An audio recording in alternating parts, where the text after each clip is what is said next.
సోదరులను శ్రీ నారా లోకేష్ గారికి నా నమస్కారం. గౌరవ శాసనసభ్యులు చంద్రగిరి నియోజకవర్గం శ్రీ పులివర్తి వెంకటమణి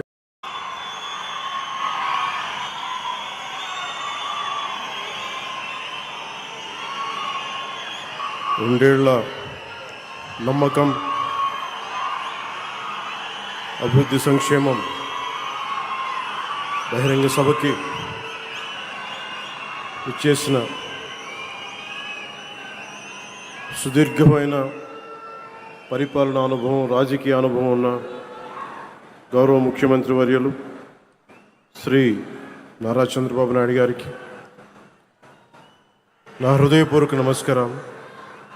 గౌరవ కేంద్ర పౌర విమానయాన శాఖ మంత్రివర్యులు శ్రీ కింజారపు రామ్మోహన్ నాయుడు గారికి నా హృదయపూర్వక నమస్కారం.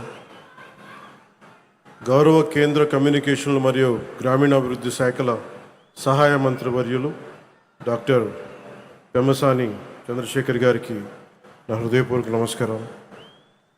భారతీయ జనతా పార్టీ రాష్ట్ర అధ్యక్షులు శ్రీ పివిఎన్ మాధవ్ గారికి, గౌరవ సమాచార సాంకేతిక ఎలక్ట్రానిక్స్ కమ్యూనికేషన్స్ మరియు రియల్ టైమ్ గవర్నెన్స్ శాఖ మంత్రివర్యులు సోదరులను శ్రీ నారా లోకేష్ గారికి నా నమస్కారం.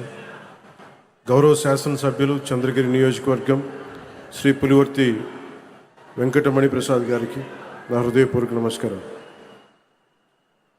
జనసేన ఈ కార్యక్రమంలో పాల్గొంటున్న సహచర మంత్రివర్గ సభ్యులకి, శాసన మండలి మరియు శాసనసభ సభ్యులందరికీ, ప్రజాప్రతినిధులకు, నాయకులకు, అలాగే ఇక్కడికి విచ్చేసిన ప్రజలందరికీ, మీడియా మిత్రులకు మరియు మీడియా మాధ్యమాల ద్వారా ఈ కార్యక్రమాన్ని వీక్షిస్తున్న ప్రజలందరికీ నా హృదయపూర్వక నమస్కారం. ముందుగా ప్రధానమంత్రి గారు సుదీర్ఘమైన కాలం పరిపాలనలోకి ఉన్న ప్రధానమంత్రిగా భారతదేశంలో మొట్టమొదటిసారి అన్ని రికార్డులను అధిగమించి, అంతకుముందు జవహర్లాల్ నెహ్రూ గారి సుదీర్ఘమైన వారి రూలింగ్ని కూడా అధిగమించి ఈ రోజున గౌరవ ప్రధానమంత్రి శ్రీ నరేంద్ర మోడీ గారికి కూటమి సభ్యులందరి తరపున, కూటమి ప్రభుత్వం తరపున వారు దిగ్విజయంగా అందరినీ సర్పాస్ చేసి ప్రీవియస్ మన ప్రధానమంత్రులైన జవహర్లాల్ నెహ్రూ గారిని కూడా సర్పాస్ చేసి ఆయన ముందుకెళ్ళి సుదీర్ఘకాలంగా సేవ చేస్తున్న ప్రధానమంత్రిగా ఖ్యాతికెక్కిన ప్రధానమంత్రిగా నరేంద్ర మోదీ గారికి మరోమారు నా ధన్యవాదాలు, మరోమారు నా శుభాకాంక్షలు తెలియజేస్తాను. ఈ కార్యక్రమం 9వ తారీఖు జరగాల్సిన కార్యక్రమం, కానీ ఆ రోజున దురదృష్టవశాత్తు ప్రైవేటీకరణ కాకుండా ఆపుకున్న మన ఎన్డీఏ ప్రభుత్వం, నారా చంద్రబాబు నాయుడు గారి నాయకత్వంలో, ప్రధానమంత్రి గారి ఆశీస్సులతో, ఎన్డీఏ సమిష్టి కృషితో స్టీల్ ప్లాంట్ ప్రైవేటీకరణ కాకుండా ఆగింది.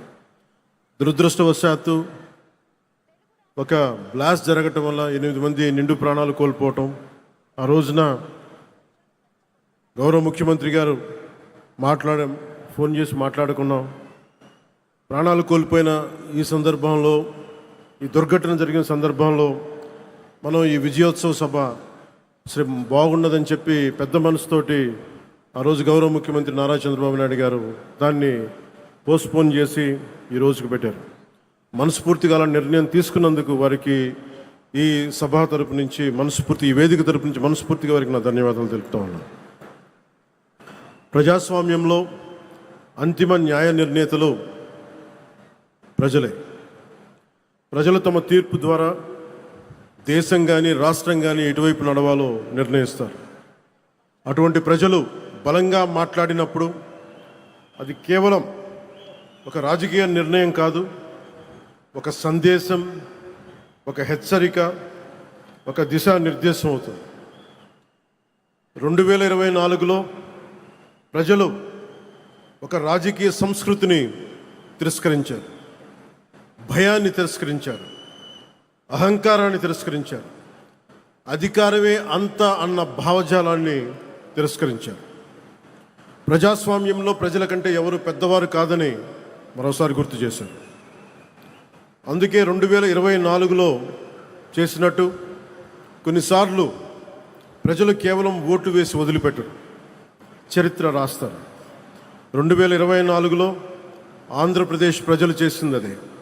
ఆ తీర్పు ఈ రాష్ట్రానికి మళ్ళీ ఆశనిచ్చింది. ఆంధ్రప్రదేశ్ సమాజానికి మళ్ళీ ఆత్మవిశ్వాసాన్ని ఇచ్చింది. ఒక తరం భవిష్యత్తుని మళ్ళీ నమ్మకాన్ని కల్పించింది. ప్రజలు మౌనంగా కనిపించిన అవసరం వచ్చినప్పుడు చరిత్రని మార్చగలరని మరోమారు నిరూపించిన సందర్భం అది.